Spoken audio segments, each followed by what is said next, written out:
There is a man who every morning stands on the fifth-floor balcony, a cigarette in hand, eyes fixed on the still drowsy street below. He doesn't truly enjoy the smell of smoke. He knows perfectly well that it causes cancer, lung disease, heart problems, everything printed in bold warnings on the cigarette pack. Yet, strangely, before he even lights it, a vague restlessness begins to stir inside him, as if something familiar is missing from himself. The cigarette doesn't make him happier, but it makes him feel normal again. And that is precisely where addiction begins, not with pleasure, but with the unbearable fear of its absence. If viewed from the outside, cigarette addiction is easily reduced to a bad habit or a failure of willpower.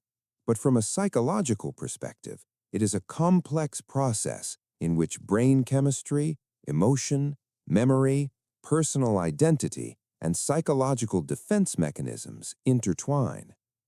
To understand a smoker, we must go beyond the question, why do they smoke, and begin asking, what role is the cigarette playing in their psychological life?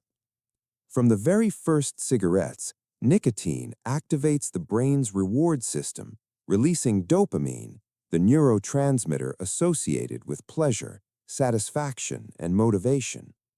Unlike natural rewards, dopamine from nicotine arrives quickly, intensely, and without effort. The brain, an extraordinarily efficient learning machine, rapidly records the association. Smoking equals feeling better. Over time, the brain stops merely seeking pleasure and begins to recalibrate its baseline state around the presence of nicotine.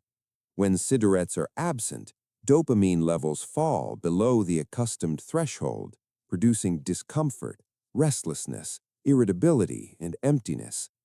The smoker no longer smokes to feel good, but to avoid feeling bad. This psychological shift, from seeking pleasure to avoiding pain, is crucial. This explains why many smokers say they no longer enjoy smoking, yet cannot quit. Their brains have learned that cigarettes are a necessary condition for emotional equilibrium, like a miscalibrated switch controlling mood regulation. At a deeper level, smoking does not only affect biological brain processes, it becomes a psychological tool for managing emotions. When stress, anxiety, sadness, or boredom arises, the cigarette appears as a familiar ritual, lighting up, inhaling, exhaling. The rhythm itself is soothing, resembling a form of self-comfort. For many people, smoking is a way of giving themselves permission to pause. In a society obsessed with productivity, stepping outside for a cigarette becomes a socially acceptable excuse to step out of the grind. Thus, the cigarette contains not only nicotine, but also the right to rest, to detach from pressure. Psychology refers to this as functional assignment. The cigarette is assigned the role of emotional regulation. The problem arises when a person lacks other healthy strategies for managing stress, such as emotional communication, physical activity, or mindful relaxation. In that case, smoking becomes the fastest and most familiar route, and any tool used too frequently easily becomes a dependency. A defining psychological characteristic of smokers is behavioral conditioning. Smoking becomes tied to specific contexts: after meals, with coffee, during conversations, after finishing work, or when feeling socially awkward. Gradually, these contexts automatically trigger the urge to smoke, even when the body does not truly need nicotine. At this point, behavior detaches from physiological need and becomes a psychological reflex. A smoker may feel a vague sense of something missing after a meal, not because of nicotine withdrawal, but because the brain has learned that a meal ends with a cigarette. This mechanism makes quitting far more difficult than expected.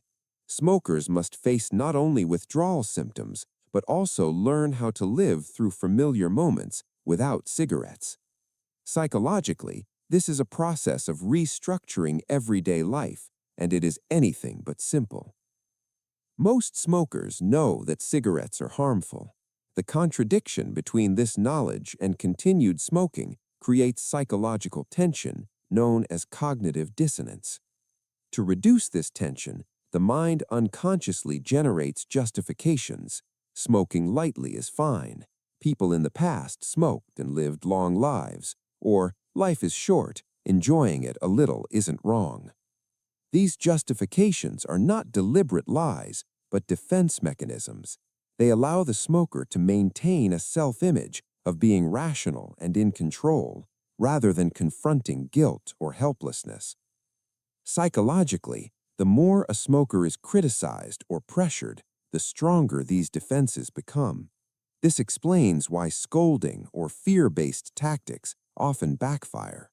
Smokers don't lack information, they lack psychological safety to face the truth without protective barriers. For some individuals, smoking is not merely a behavior, it is part of their identity. The image of a contemplative man in cigarette smoke, an artist smoking while creating, or friends bonding over shared cigarettes all contribute to the symbolic meaning of smoking. When a behavior is tied to identity, quitting is not just about breaking a habit, it means changing how one sees oneself. Smokers may fear losing masculinity, rebelliousness, sophistication, or a sense of belonging to a particular social group. Social psychology shows that humans deeply fear social exclusion. So, in environments where smoking culture persists, quitting can feel like risking isolation. This is a very real psychological barrier, often underestimated. Most smokers know that cigarettes are harmful. Deep inside, they are afraid of not being able to handle stress, of losing concentration, of gaining weight, of feeling empty. These fears are not irrational. They reflect real experiences of withdrawal and the absence of alternative coping skills. What matters is recognizing that most of this fear does not come from a future without cigarettes, but from the brain reacting to the loss of a familiar regulation source. Without psychological preparation, quitting feels like removing the only crutch a person has been leaning on. Therefore, successful quitting is not merely stopping smoking, it is rebuilding emotional self-regulation, learning to endure and process stress without chemical support. One of the greatest misconceptions is viewing smoking addiction as a sign of weakness. This perspective is not only scientifically wrong, but psychologically harmful. When labeled as weak, smokers are more likely to experience shame and self-blame, two factors that increase the risk of continued addiction. Modern psychology views addiction as maladaptive adaptation, a way humans learn to survive in their circumstances, even if the long-term cost is high. Seen this way, smokers don't need judgment, they need understanding and support. In the end, the cigarette is not the enemy. It is simply a tool the mind chose when better options were unavailable. To change smoking behavior, we must first understand the psychological role cigarettes play, then gradually replace that role with healthier alternatives. When we look at smokers with curiosity and compassion rather than judgment, the door to change truly opens, and perhaps only then does the cigarette cease to be the mind's sole refuge.